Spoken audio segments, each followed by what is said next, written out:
Thanks for being with us. It's now time for Media Watch. Aurore Dupuis joins me in the studio. Hello to you, Aurore. Hi, Rebecca. So you're going to take us through what's been going on online. Just 3 months before the US presidential elections, Twitter's launching a new app and it's going to measure the candidates' popularity rate. Indeed, and you can read all about this in L'Express magazine, and the application is called Twitter Political Index. Now, it pits Barack Obama against his rival Mitt Romney, and every day more than 400 million tweets are being analysed, and the aim is to find out what people are thinking about these two candidates, what they're thinking about the campaign, do they have any critics?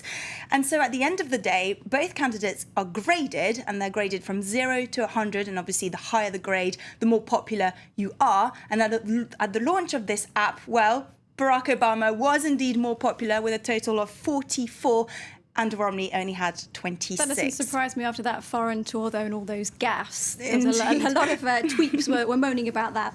Yes, and especially also as Mitt Romney is already caught in accusations that he reportedly bought followers on Twitter in a bid to boost his image on the World Wide Web. Right, now we're going to move on to Obama's page. Have we looked at that? Yes, let's take a look at Obama's page. Obama, who has, by the way, more than 18 million followers on his Twitter page. So there you go. And you can see Barack Obama on the phone here, in a jet, calling the US women's gymnastics team. That's the group of 5 teenagers who clinched the gold medal earlier on Tuesday, and they were named the Fab Five, as you know. And another Olympic champion received a phone call from the President of the United States, and that is Michael Phelps, the American swimmer. You can see that there. In USA Today, he describes his phone conversation with the President, and he says it was pretty cool to speak to him. Those are his words. And obviously he deserved that phone call because, as you know, he's won 20 medals in the Olympics. He's the greatest Olympian of all time now. Absolutely. And so he said that the president told him everybody supported him and encouraged him, and obviously was backing him and supported him, was very proud of him. And before hanging up, the president reportedly said, "And make sure that you tell your mum I said hi." I think that might have made the mum's day. Now, the US and China are for now in the lead, of course, in the medal table. They've got nearly 20 golds each. This has brought back to light the controversy of the way that Chinese athletes are trained. Yes, and the Daily Mail is printing some really gripping photos on their website. Photos taken at a training camp in Nanning in southern China. And you can see there a photo of a girl who's crying, and her coach is actually standing on her legs. And children as young as 5 years old are being sent to those training camps, trained to become future Olympic champions. And so the article describes the training sessions, how difficult they are and how ruthless they are. And let's take a look at some more photos there of some boys hanging in their underwear. And you've got another one there of another little girl crying and a boy crying as well. They're so incredibly young, aren't they? Absolutely. And if you look at the comments underneath the article, some of them are appalled by what's going on in China, but others, however, people writing from all over the world, some people are saying, well, do you know what, parents just want a better life for their kids, and maybe that's the only way they know how to, is to train their kids that way to become champions. Another web user says, well, do you know what, try harder yourselves, at least you can't blame the Chinese for using drugs. It's a very competitive world out there, that's for sure. Now we're moving on to the Russian president. He's over in London. He met with Prime Minister David Cameron there, spot of judo.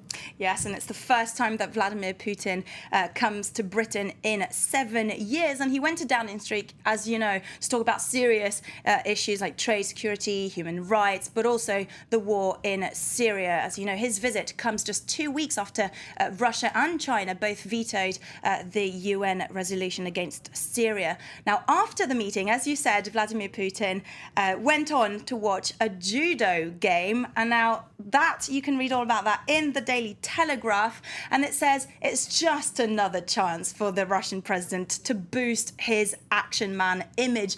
As you know, we've seen him hunting tigers, chasing whales, playing ice hockey. We've seen him in pretty much every single photo opportunity. Deep sea diving, yeah, he's done everything, hasn't he? Exactly. And of course, he's got the credentials this time.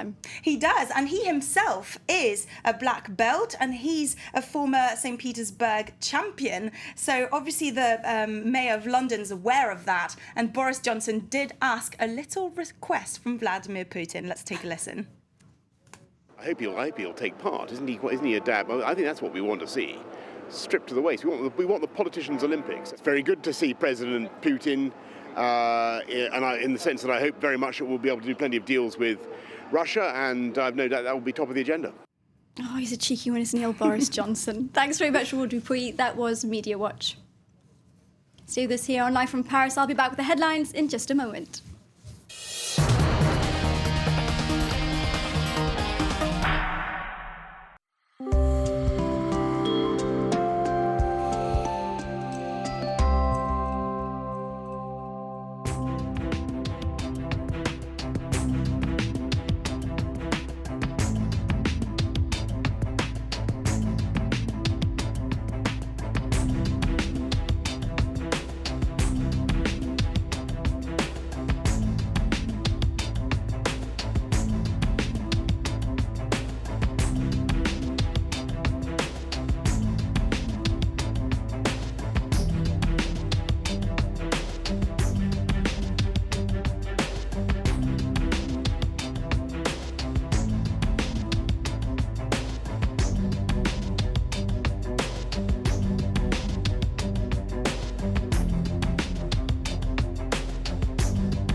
Which airline is chosen the best airline in Europe?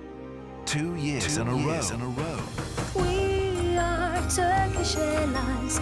We are global